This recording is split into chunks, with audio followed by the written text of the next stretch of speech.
Hello friends, ધમુસ kitchen and vlog પર તમારું સ્વાગત છે.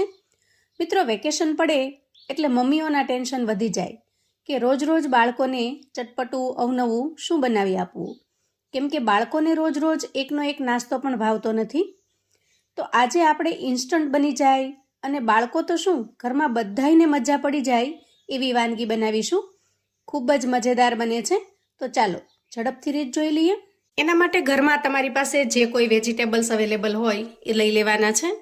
તો એમાંથી અહીંયા મેં જુઓ એક મીડિયમ સાઇઝની ડુંગળી લીધી છે, 2 મીડિયમ સાઇઝના ટમેટાં લીધા છે, કાકડી લીધી છે, દાડમ પડ્યું હતું થોડું એટલે દાડમ પણ લીધું છે અને કાચી કેરી લીધી છે. હવે આ બધી જ વસ્તુને આપણે એકદમ ઝીણી ઝીણી સમારી લઈએ. આ રીતે આપણે અહીંયા ડુંગળીને એકદમ ઝીણી સમારી લીધી છે. એ જ રીતે કાકડીને પણ ઝીણી સમારી છે. ટમેટાને પણ એકદમ નાના નાના પીસમાં ઝીણું ઝીણું સમારી લીધું છે. કેરીને આપણે અહીંયા 2 રીતે સમારી છે. થોડા કટકા મેં અહીંયા રફલી ચોપ કરેલા છે અને થોડા એકદમ ઝીણા કરેલા છે. સાથે લીધા છે થોડા દાડમના દાણા. તો આ રીતે તમારી પાસે ઘરમાં જે કોઈ વેજીટેબલ્સ અવેલેબલ હોય ને એને તમારે એકદમ ઝીણું ઝીણું સમારીને તૈયાર કરી લેવાનું છે. અને જો આટલી તૈયારી કરેલી હશે ને તો પછી નાસ્તો બનતા બિલકુલ વાર નહીં લાગે. હવે આપણે એક મિક્સર જાર લઈએ અને જારમાં એક નાની વાટકી જેટલા ગાંઠિયા ઉમેરી દઈએ. અહીંયા મેં ચંપાકલી ગાંઠિયા લીધા છે. તમારી પાસે ઘરમાં જે કોઈ ગાંઠિયા અવેલેબલ હોય એ તમે ઉમેરી શકો છો. ત્યાર પછી જારમાં થોડી કોથમીરને આ રીતે સમારીને ઉમેરી દઈએ અને રફલી ચોપ કરેલા કેરીના ટુકડા ઉમેરીશું. તો અત્યારે ઉનાળાને લીધે કેરીની સિઝન છે એટલે આપણે અહીંયા કેરી ઉમેરી છે. તમે જો કેરીની સિઝન ન હોય ત્યારે બનાવી રહ્યા હો તો અહીંયા તમે 1 ચમચી જેટલો આમચૂર પાવડર વાપરી શકો છો અથવા તો 1 થી 2 ચમચી જેટલો લીંબુનો રસ પણ ઉમેરી શકો છો.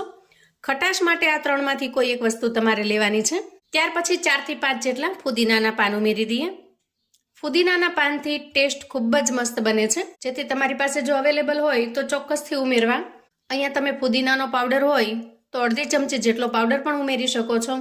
અને તીખાશ માટે 1 લીલું મરચું. અહીંયા મારી પાસે જે મરચું છે એ બહુ વધારે પડતું તીખું છે એટલે મેં અડધું જ લીધું છે.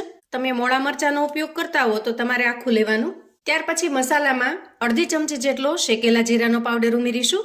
સ્વાદ પ્રમાણે મીઠું ઉમેરીશું અને 5 ચમચી જેટલો સંચળ પાવડર ઉમેરીશું. હવે જારમાં આપણે એક નાની વાટકી જેટલું પાણી ઉમેરી દઈએ અને ઢાંકણ ઢાંકી એકદમ સરસ પેસ્ટ બનાવી ચટણી બનાવી લઈએ. જો આ રીતે એકદમ મસ્ત ચટપટી ચટણી બનીને તૈયાર થશે. આ રીતે ચટણી બનાવી ફ્રીજમાં રાખી તમે એને સ્ટોર પણ કરી શકો છો. અંદાજે 4 થી 5 દિવસ સુધી ચટણી ફ્રીજમાં સરસ રહેશે.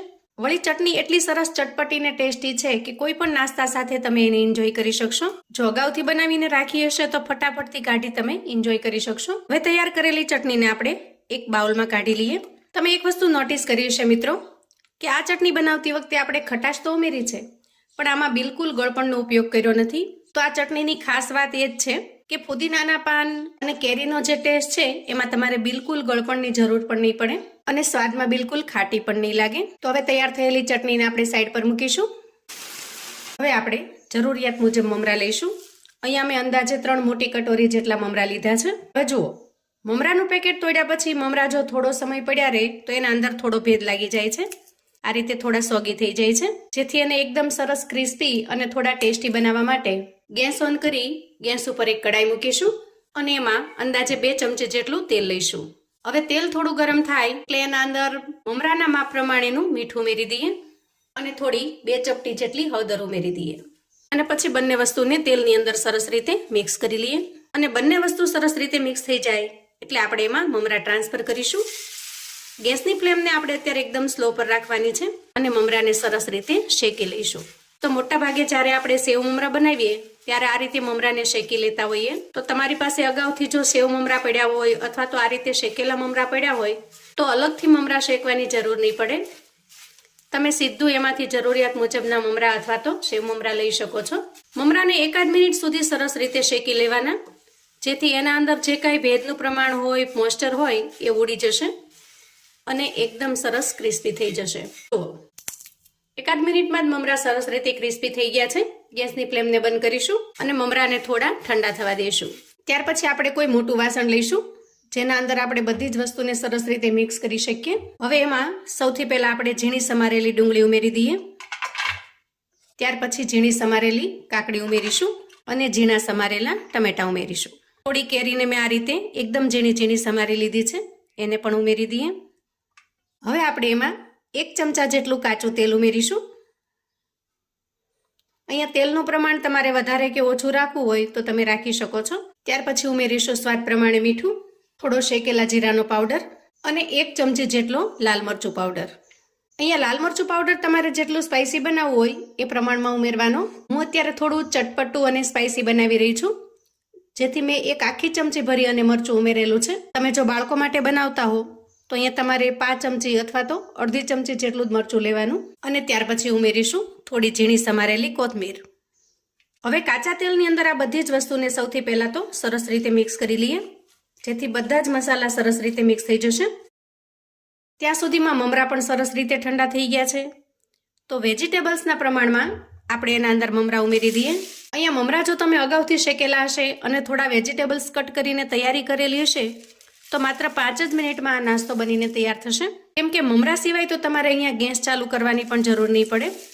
તો મિત્રો તમને થશે કે આ રીતે નાસ્તો તો અમે હંમેશા બનાવતા હોઈએ, કદાચ તમે કાચું તેલ ન વાપરતા હો, પણ બાકી મમરાની ભેળ તો તમે ઘરે બનાવતા હશો. પણ ખરેખર જે આ રેસિપીનો ટેસ્ટ છે ને એ આપણે તૈયાર કરેલી ચટણીથી થશે.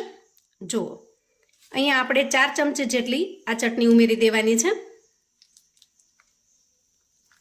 અને પછી હાથને એકદમ સરસ ધોઈ ચોખ્ખા કરી હાથની મદદથી આપણે એને મિક્સ કરી લેવાનું છે. અહીંયા વેજીટેબલ્સની અંદર જો તમારી પાસે બાફેલા સ્વીટકોર્ન હોય તો એને ઉમેરી શકો છો, બાફેલા બટેટાને ઉમેરી શકો છો, ઝીણું સમારેલું ગાજર પણ ઉમેરી શકાય, શિંગદાણા ઉમેરી શકાય. તો મોટાભાગે આવી રેસિપી એકદમ ફ્લેક્સિબલ હોય છે. તમે એના અંદર પોતાના થોડા સુધારા વધારા કરી અને બનાવી શકો છો. જુઓ, અહીંયા મેં 4 ચમચી જેટલી ચટણી ઉમેરી છે, પણ છતાંય આપણે હજી એના અંદર 2 ચમચી જેટલી વધારે ઉમેરી દઈએ, કેમ કે આ ચટણી ઉમેરવાથી જ આ નાસ્તાનો ટેસ્ટ ખૂબ જ મસ્ત બનશે. જુઓ, આ રીતે એકદમ સરસ ભેળ જેવું બનીને તૈયાર થશે. આ આખી રેસિપીમાં ક્યાંય પણ આપણે સુગરનો ઉપયોગ કર્યો નથી, એટલે કે ખાંડનો કોઈ પણ જાતની મીઠાશનો ઉપયોગ કર્યો નથી. તો જો તમે ડાયટિંગ પર છો અથવા તો આ રીતે થોડું હળવું ખાવાનું પસંદ કરો છો તો એના માટે આ રેસિપી એકદમ બેસ્ટ છે. તો થોડી તૈયારી સાથે તમે આ ભેળને માત્ર 5 જ મિનિટમાં બનાવીને તૈયાર કરી શકશો. એકદમ ટેસ્ટી, ટેંગી અને ખૂબ જ ઝડપથી તૈયાર થતી મમરાની ભેળ તૈયાર છે. તો અહીંયા આપણે પ્લેટને તૈયાર કરી લીધી છે. ગાર્નિશ માટે ઉપરથી થોડી ચટણી ઉમેરીશું અને દાડમના દાણા ઉમેરીશું. જ્યારે પણ બનાવશો ખાવાની ખૂબ જ મજા પડે એવી સરસ ટેસ્ટી બને છે. તો મિત્રો, આવું અવનવું જાણવા માટે અને મને સપોર્ટ કરવા માટે ચેનલ પર જો તમે નવા છો તો પ્લીઝ ચેનલને સબસ્ક્રાઈબ કરજો. વિડીયો ગમે તો લાઈક અને શેર કરજો. તમારા સગા સંબંધી મિત્રોને પણ આપણી આજની એકદમ ટેસ્ટી એવી મમરાની આ ભેળની રેસિપી ચોક્કસથી મોકલી આપજો, જેથી એ લોકો પણ વેકેશન છે ત્યાં બાળકો માટે ઇન્સ્ટન્ટથી બનાવીને તૈયાર કરી શકે, એન્જોય કરી શકે અને એના પરિવારને પીરસી શકે. કોમેન્ટમાં મને ચોક્કસથી જણાવજો મિત્રો કે આજની આ ટેસ્ટી મમરાની ભેળની રેસિપી તમને કેવી લાગી છે. ફરી મળીશું એક નવી રેસિપી સાથે. ત્યાં સુધી આવજો મિત્રો.